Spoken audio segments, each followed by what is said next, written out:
तो social media पे आके आप माफ़ी मांगती है और कहती है कि जो भी पास्ट में हुआ है सब कुछ भूल के एक हो जाए और मेरी खातिर नहीं बच्चों की खातिर एक हो जाए। तो आप पहले यहाँ पे प्रूफ रखो कि आपने जो एलिगेशन अपने ससुराल वालों पे लगाए हैं, खासकर अपने ससुर पे, क्या वो सच है या नहीं। उसके बाद ही हमारे ऑडियंस, आपके ससुर जो हैं, सास ससुर, वो आपके लिए सोचेंगे कि माफ़ी देनी है या नहीं देनी। तो hey guys, welcome back to my channel Beena blog. तो कैसे हैं आप लोग? आई होप सभी लोग ठीक होंगे।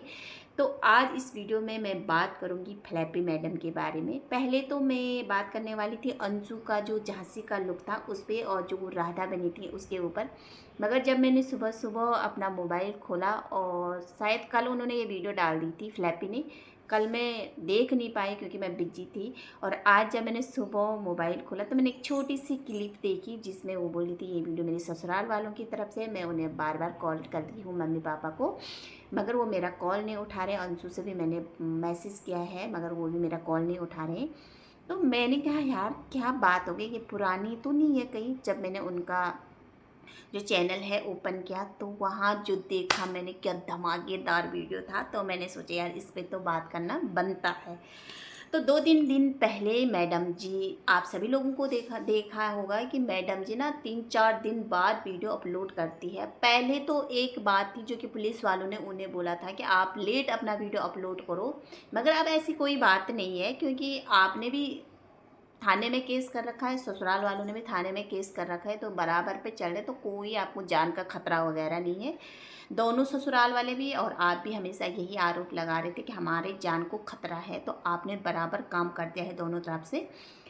तो यहाँ पे जब मैंने वो वीडियो देखा तो उसमें था कि वो कान्हा जी को गोद ले रही। पहले सबसे बड़ी बात ये बताओ यार, भगवान को कौन गोद ले पाया आज तक? भगवान को सिर्फ एक ही इंसान गोद लिया था, अनसुया माता।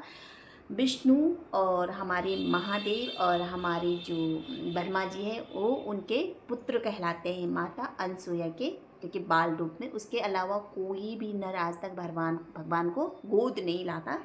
तो यहाँ पे मैडम जी भगवान को गोद ला रही है। पहले इनका इरादा था कि ये बच्चे को गोद ले, मगर जो इनके ऑडियंस है, जो इनके सपोर्टर है, सब ने मना किया। यहाँ तक जो इनको नेगेटिव कमेंट करते हैं ना, उन्होंने भी मना किया कि आप बच्चे को गोद मत ले। वो लड़का चाहती थी और बोला कि आपकी बेटियों का भविष्य खराब हो जाएगा। आज तो भले आप बेटे को गोद लेंगे, आगे भविष्य के लिए आपकी बेटी के लिए ये अच्छा नहीं है, दोनों बेटियों के लिए। तो मैंने भी यही बोला था कि जब आपको दो फूल सी बेटी दे रखी है भगवान ने, तो इसमें बेटा गोद लेने की क्या बात थी। इन्होंने ये एलिगेशन अपने ससुर जी पर भी लगाया था कि मेरे सास ससुर चाहते थे कि बेटा हो, इसीलिए इसने अपने ससुर जी पे लगाया था। अब ये हमारे कान्हा जी को घर में ला रही, ये बोलो ना मैं अपने जो कान्हा जी हैं उनको अपने घर में ला रही हूँ, ना कि ये कि मैं गोद ला रही हूँ। तो कान्हा जी को ये घर ला रही है, बहुत अच्छी बात है।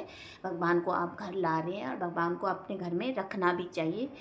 अगर भगवान की पूजा होती है, भगवान को घर में रखा जाता है तो पॉजिटिव वेव आती है, ना कि नेगेटिव। जो आपके दिमाग में हमेशा चलती है नेगेटिव चीज़ें, तो जो तुमने आजकल चला रखी है ना, अभी अभी आपको नया कंटेंट मिला था, वो अनपढ़ गंवार जो भी बोल रही थी, पढ़े लिखों ने 4-5 पन्ने पलट के क्या उखाड़ लिया, वो नया कंटेंट मिला था। और अब आपने दूसरा कंटेंट पकड़ लिया है, सास ससुर। आपको नहीं लगता जो इनके अंधभक्त हैं, जो ऑडियंस है, आप लोगों को नहीं लगता कि ससुराल के नाम पर ही इन्हें 5 लाख व्यूज मिलते हैं? वैसे तो इनके व्यूज़ बहुत डाउन होते हैं, जैसे इनके व्यूज़ डाउन जाते हैं ये ससुराल का नाम ले लेती हैं, चाहे नेगेटिव से चाहे पॉजिटिव से, मगर ये ससुराल का नाम ले लेती है। ये जो इसने अनपढ़ पढ़ा लिखा का ज्ञान दिया है वो भी कहीं ना कहीं इसने ससुराल वालों को छेड़ने के लिए। और इनके जो ऑडियंस है, जो पीआर है ना, वो अंशु को बराबर नेगेटिव कमेंट करते हैं कि भाई आप जो प्रॉपर्टी है वो आपके नाम है, सपोली जो भी है ना। तो इस पे इनकी सास ने जवाब दे दिया था ऑडियंस को। तो मैडम से रहा नहीं गया जब अंशु ने क्लियर कर दिया कि प्रॉपर्टी मेरे नाम नहीं है, तो शायद मैडम जी को अपने सास ससुर पर थोड़ा प्यार जाग गया कि भाई अब अंशु के नाम प्रॉपर्टी है नहीं, तो वो प्रॉपर्टी मेरे बच्चों के नाम ही होनी चाहिए, तो क्यों नहीं थोड़ा मिर्च मसाला लगाया जाए। अब इन्होंने अपने सास ससुर को बुलाने का निमंत्रण दिया है सोशल मीडिया पे आके, माफ़ी मांग के कि जो भी गलती हुई है उसके लिए मैं सॉरी चाहती हूँ, माफ़ी चाहती हूँ। क्यों ना थोड़ा गिला शिकवे को दूर किया जाए, हम एक हो जाए। मेरी खातिर नहीं मगर मेरे बच्चों की खातिर आपको मेरे घर में आना होगा। आपके पास ड्राइवर नहीं हो तो मैं खुद अपनी गाड़ी लेके आ जाऊंगी आपको लेने। तो यहाँ पे भी ना मैडम जी बहुत बड़ापन दिखा रही है अपना, कि देखो मैं कितनी रिच हो गई हूँ कि खुद अपनी गाड़ी लेके तुम्हें लेने आ रही हूँ। आप भी आए, मैंने आपको भी कॉल किया, बहुत बार कॉल किया, आपने मेरा कॉल नहीं उठाया, मम्मी पापा ने मेरा कॉल नहीं उठाया, अंशु को भी कॉल किया, अंशु ने भी मेरा कॉल नहीं उठाया। यहाँ पे मैडम जी का जवाब है कि जो हेटर अंशु को नेगेटिव कमेंट कर रहे हैं, टॉल कर रहे हैं, प्लीज़ आप उसे ऐसी बातें मत करो। आज बड़ा प्यार आ रहा है मैडम जी को। क्यों? अंशु ने उस वीडियो में ये बोला था कि जो प्रॉपर्टी है वो भाभी, उसने रिस्पेक्ट से बात किया था, और आप ही ने खुद उसे ये बोलने पे मजबूर किया था कि आप मेरे नाम का व्यूज खाते हैं, मेरे नाम का रोटी खाते हैं, तो आप प्लीज़ मेरा नाम अपनी वीडियो में कहीं मत लो। उसने कभी भी आपका नाम नहीं लिया, मगर आपने प्रॉपर उसका नाम लिया था हर वीडियो में। आपने उसका नाम लिया था, और व्यूज ससुराल वाले नहीं खा रहे हैं आपके नाम के, आप उनके नाम का व्यूज खाती है। जब जब आप ससुराल का नाम लेती है तब तब आपके व्यूज हाई चले जाते हैं, और जब आप ससुराल का नाम नहीं लेती है, जब अपने मायके वालों को दिखाती है, अपने माँ अपने भाई को, क्योंकि तुम्हारे माँ भाई को आप लोग कोई पसंद नहीं करते, ना उतने वो पॉपुलर हैं, तो तब तुम्हारे व्यूज हमेशा डाउन जाते हैं। और कहीं ना कहीं तुम्हें लगा कि मेरे व्यूज डाउन जा रहे हैं, तो तुमने ये नया नाटक शुरू कर दिया है, नया चालाकियाँ शुरू कर दिया है। तो आज तुम कैसे बुला रही है, माफ़ी मांग रही है, और आप किस बात की माफ़ी मांग रही है? मैं फ्लैपी मैडम से ही बोलना चाहती हूँ कि आप किस बात की माफ़ी मांग रही है? आपने तो कोई गुनाह नहीं किया। आप तो अपना 100% देती है, हमेशा 100%, जो आपकी वीडियो में हमेशा बना रहता है कि मैं अपना 100% देता, वो ही नहीं देते 1% भी। तो आज आपने माफ़ी क्यों मांगी? जब आपके ससुर आपको गंदी निगाहों से देखते थे, गंदी तरह से टच करते थे, आईवीएफ कराना चाहते थे बेचारे, तुम्हारे ससुर जी को तो बोलना भी नहीं आता रे बेचारे को आईवीएफ, वो आई एम बोल रहे थे। देखा होगा आप लोगों ने वीडियो कि ये तो आई एम कराना चाह, मैं तो आई एम कराना चाह रहा था इससे, तो आईवीएफ वो कराना चाह रहे थे। तो आपने तो यहाँ पे माफ़ी मांगने का सवाल ही नहीं उठना था ना। जिसने आपकी इज्जत से खेल लिया, जो एक बहू की इज्जत के साथ खेलना चाह रहा था, उससे आपने क्यों माफ़ी मांगी? इसका जवाब दीजिए आप फ्लैपी मैडम, इसका जवाब दीजिए। यहाँ से ससुर जी का भी जवाब आ गया है कि भाई मैं मथुरा नहीं जाऊँगा, क्योंकि मेरे पे ना बहुत आरोप लगे हैं पहले से, और ये इसकी चाल है, क्योंकि ये बहुत चालाक लड़की है। इसने पहले ही हमें सोशल मीडिया पे बहुत बदनाम कर रखा है, वो सभी को पता है। इन्होंने सबको बदनाम किया है, सास ससुर ननद दोनों पतियों को अच्छी तरह से बदनाम किया है। वहाँ पे इनकी सास भी बोली है कि इसको ज़रा भी शर्म नहीं आई। तो मुझे भी लगता है कि इसको ज़रा भी शर्म नहीं आई, क्योंकि ये बेशर्म हो चुकी है, व्यूज़ के लिए बेशर्म। तो यहाँ पे ससुर जी ने ठीक बोला कि अगर मैं वहाँ जाऊँगा और इसने मुझ पे कोई गलत आरोप लगा दिया तो मैं तो कहीं मुंह दिखाने के लायक नहीं हूँ। और मैं इसलिए भी नहीं जा रहा क्योंकि मेरे जो रिश्तेदार हैं इसके अगल बगल रहते हैं। तो ये जो ससुर जी हैं वो मौसा जी को बोल रहे थे, जो कि राजवीर जी के मौसा जी हैं, उनको, जो जिनके बारे में एक बार फ्लैपी ने बोला कि लाल डब्बा वाली गाड़ी हमारे पीछा करता है। और इनके मौसा जी एक बार इनको मनाने भी गए थे इनके गाँव, तो इन्होंने अलग ही रिकॉर्डिंग जो शेयर कर दिया सोशल मीडिया पे, पेश कर दिया अपने ससुर के बारे में बोल के, जिसमें कि मौसा जी कुछ बोल नहीं रहे थे, सिर्फ इतना बोले थे कि हमको इस बारे में कभी कुछ पता ही नहीं था कि आपके ससुर जी ऐसा करते हैं। तो वो यही बोल रहे थे कि ये तो गलत बात है, बहू बेटी के समान होते हैं। तो उन्होंने इसीलिए ससुर जी ने बोला कि जब तुमने हमारे जो तुम्हारे पड़ोसी रिश्तेदार हैं, हमारे रिश्तेदार, उनको नहीं बुलाया है तो मेरा आने का कोई सवाल ही नहीं उठता। क्योंकि उनको पता है कि अगर मैं वहाँ जाऊँगा, मेरे जो ये रिश्तेदार हैं जिन्होंने मुझे मुसीबत के समय मेरा साथ दिया, दुःख के समय मेरा साथ दिया, कहीं न कहीं वो मेरा साथ छोड़ देंगे।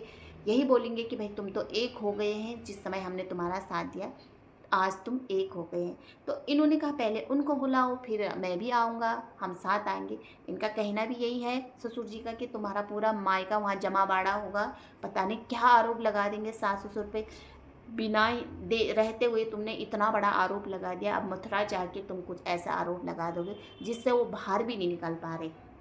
आज तक जिसका वो दुनिया के सामने सामना नहीं कर पा रहे, जो आपने उन पे इतना आरोप लगा दिया, टच करने का, बहू को गलत निगाहों से देखना, बहू को गलत तरीके से ट्रीट करना, बहू को बच्चा पैदा कराने की मशीन समझना, खुद अपना बच्चा पैदा करना, तो उसका भी वो आज तक सामना नहीं कर पा रहे। सबसे पहले ससुर जी ने यही बोला कि पहले जो आप माफ़ी मांग रही, तो आप किस बात की माफ़ी मांग रही? मैंने तो आपके साथ इतना गलत किया, आपको तो माफ़ी मांगने की कोई ज़रूरत ही नहीं थी। पहले आप वो साबित करो जो आपने मुझ पे आरोप लगा रखे, किस बुनियाद पे लगा रहे, वो सच है कि झूठ है। पहले सोशल मीडिया पे साबित करो, उसके बाद हम सोचेंगे कि हम माफ़ी देंगे या नहीं देंगे। क्योंकि आज तक मैं पड़ोसी जो बाहर सोसाइटी है मुंह दिखाने के लायक नहीं हूँ। तो इसमें बहुत अच्छा जवाब है। और अंशु ने वहाँ पे कुछ नहीं बोला, अंशु ने सिर्फ इतना बोला कि हाँ कॉल आया था मुझे, मगर मैं उस समय ट्यूशन क्लास में थी और वहाँ पे कॉल उठाना अलाउड नहीं था। तो मैंने मैसेज किया था कि भाभी मैं इस समय ट्यूशन क्लास में हूँ और आप पापा और मम्मी से बात करें मैसेज करके। उसने जो बात थी वो क्लियर किया। मगर यहाँ पे जो ससुर जी की तरफ से जवाब आया ना वो बहुत अच्छा है। सास जी ने भी ज़्यादा नहीं बोला, अंशु ने भी उसके बारे में कुछ नहीं बोला।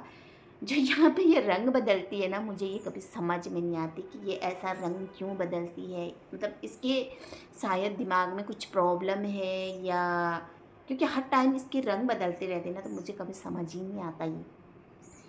रही बच्चों के सवाल, तो दादा दादी ने कहा कि बच्चों से हम मिलते रहेंगे, बात करते रहेंगे, बच्चों से तुम मत सिखाओ कि हमारे बच्चों से कैसा रिश्ता है, मगर तेरे से हमारा कोई रिश्ता नहीं है। सही बात है, छोटा सा आरोप लगाया होता ना तो कहीं ना कहीं माता पिता माफ़ भी कर लेते, मगर तुमने एक पिता समान ससुर जी पे इतना गंदा आरोप लगाया। माता श्री को तुमने हिप्पो बोला था, याद है? हिप्पो यही होता ना, हिप्पो इसी को बोलते शायद। हिप्पो बोला था, एक वीडियो में जाके सुना, जब अंशु और आग की बात हो रही थी तो आपने बोला था हिप्पो सारा बर्बाद कर देगी। हिप्पो तुमने नाम दिया, सास को तुमने बदनाम किया। सबसे बड़ी बात कि माता पिता ये कभी नहीं भूलेंगे कि उनके बेटा जो बड़ा बेटा है वो इस दुनिया में नहीं है और उसका तुमने इतना बदनाम किया सोशल मीडिया पे, तो वो कभी नहीं भूलेंगे। तो आप लोगों को क्या लगता है कि सास ससुर को ये सब गिला शिकवा जो हुआ है, छोटी सी बात हुई है, इसकी नज़र में इतनी बात है, मगर जो ससुराल है ना, जो सास ससुर है, उनकी नज़र में बहुत बड़ी बात हुई है। और जो उनके ऑडियंस है ना, वो भी बोलते हैं कि बहुत बड़ी बात है। जो सास ससुर के सपोर्टर हैं, जो इनके अंधभक्त हैं ना, वो तो बोल रहे हैं कि बहुत तमाचा मार दिया है आज नेगेटिव कमेंट करने वालों को। तो भाई क्या तमाचा मारा हमारे मुंह पे? क्या तमाचा मारा? पहले तुम ये बताओ, जो इनके अंधभक्त है, क्या इस मैडम ने ऐसे ऐसे आरोप नहीं लगाए थे सोशल मीडिया पे आके अपने सास ससुर पे? ये बताओ, क्या इसने अपने हस्बैंड की रिकॉर्डिंग लीक नहीं की थी? ये बताओ, इसने अपनी मामा जो मौसा है उनकी लीक नहीं की थी रिकॉर्डिंग? अंशु की रिकॉर्डिंग लीक नहीं की थी? तो हमारे मुंह पे क्या तमाचा मारा? आज ये खुद माफ़ी मांग रही है, इसको गिल्ट है कि मैंने ये गलत किया है। उस समय ये अपने गुस्से में इतनी हाइपर हो रखी थी कि इसको पता भी नहीं था कि मैं क्या करने जा रही हूँ और आगे इसका खामियाजा इसे खुद भुगतना पड़ेगा। उस समय सारी सपोर्टर इसके साथ थी। और हाँ, एक बेचारी है जो भी है ना, दुखियारी है, वो हम मानते हैं कि इन्होंने अपना दोनों पति खोया है, उसकी सिंपत्ति हमारी इसके साथ है कि गलत हुआ है इस मैडम के साथ कि दो पति उससे चले। इसका मतलब नहीं थोड़ी नहीं है कि ये कुछ भी तमाशा करे, कुछ भी गलत बके, यहाँ पे तो हम इसका हमेशा सपोर्ट करेंगे। ना ना ना ना ना ना ना ना ना, गलत का हम कभी सपोर्ट नहीं करेंगे। और कहीं ना कहीं मुझे ये भी लगता है कि सास ससुर थोड़ा जो हंस रहे हैं, अंशु के साथ हंस रहे हैं ना, तो इसको जेलिस हो रहा है अंदर ही अंदर कि भाई ये कैसे खुश हो सकते हैं, ये कैसे इस लड़के के साथ अच्छे से रह सकते हैं। भाई तेरे साथ भी रह लेते, मगर तूने रहने का मौका नहीं दिया। तूने उनको इतना नीच दिखा दिया ना, अब वो तेरी परछाई से भी नफरत करेंगे। और मुझे भी लगता है कि अंकल आंटी को कभी भी इसको माफ़ नहीं करना चाहिए, क्योंकि ये एक सपोली है, घर में आएगी तो ये फिर से घर बर्बाद कर देगी या तुम लोगों के साथ कुछ गलत कर देगी। तो कहीं भी नहीं, माफ़ी की तो गुंजाइश ही नहीं होती। और हाँ, बच्चों का रहा सवाल, तो बच्चों के साथ आप मिलो जुलो, मगर वहाँ घर में पानी तक मत पियो, क्योंकि इन लोगों का कोई भी भरोसा नहीं है। तो आज का वीडियो यहीं पे एंड करते हैं। अगर आप लोगों को वीडियो अच्छा लगा तो प्लीज़ लाइक, सब्सक्राइब और कमेंट जरूर करना। तब तक रखना अपना ध्यान। बाय।